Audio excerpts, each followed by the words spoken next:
Here we have the Witch's Well, beyond the castle gate, on the site where hundreds of witches were burned during the 16th and 17th centuries. You'll see two heads in the plaque, a wicked head and a serene head. Some would use their exceptional knowledge for evil purposes. Others were misunderstood and wished no harm. This is Brodie's Close, but we're not actually here to talk about the man which is named after. In Brodie's Close, there's a groove on the step, said to be caused by a Jacobite soldier sharpening his blade, contemplating the battle ahead.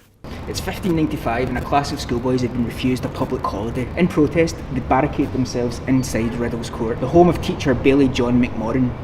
As soldiers approached to end the siege, the son of a noble, William Sinclair, shot and killed McMorrin. The scandal was covered up until the London papers caught wind of it and coined the phrase to get off scot-free. So behind me you see the Heart of Midlothian. Now, people walking by today spit on it for good luck because it's the site of an old toll booth. The spitting actually began as a sign of disdain for the old prison. So here we are outside St Giles Cathedral. Now St Giles is the patron saint of Edinburgh, and this is more of a high kirk than a cathedral.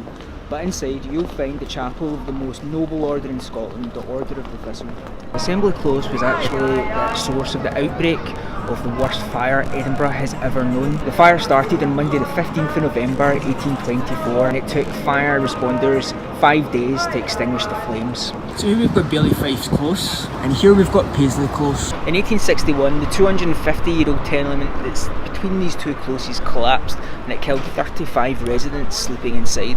As emergency responders picked through the rubble, they heard the voice of a young Joseph McIver who shouted, "Viva war chaps, I'm not dead yet!" These studs that you can see across the road and also behind me, they actually mark out the old city wall, the King's Wall. But you can actually see some more here in High Street.